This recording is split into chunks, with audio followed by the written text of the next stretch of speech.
Hi నమస్తే, నేను మీ Ramya. Welcome back to Jessy cooking recipes. ఈరోజు నేను రోజ్ మిల్క్ ఎలా ప్రిపేర్ చేసుకోవాలో చూపిస్తున్నానండి.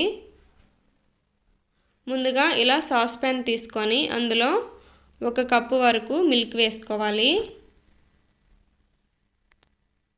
నేను ఆవు పాలని వాడుతున్నానండి, మీరు ఏ పాలనైనా సరే వాడుకోవచ్చు. 1 కప్పు మిల్క్ వేసుకొని స్టవ్ ఆన్ చేసుకొని స్టవ్ పైన పెట్టుకోవాలి. ఇలా మరిగించుకోవాలండి. 2 పొంగులు వచ్చిన తర్వాత స్టవ్ ఆఫ్ చేసుకొని పూర్తిగా చల్లార్చుకోవాలి.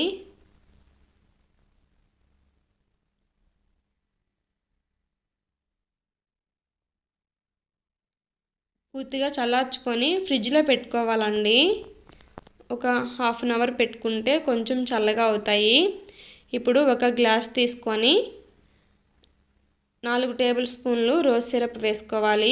ఈ రోజ్ సిరప్ నేను ఇన్స్టెంట్గా ఫుడ్ కలర్ లేకుండా ఇంట్లోనే ఎలా ప్రిపేర్ చేయాలో చూపించానండి. నా ఛానల్లో ఉంటుంది, తప్పకుండా చూసి ట్రై చేయండి. 4 టేబుల్ స్పూన్లు రోజ్ సిరప్ వేసుకొని ముందుగా చల్లార్చి పెట్టుకున్న పాలని యాడ్ చేసుకోవాలి.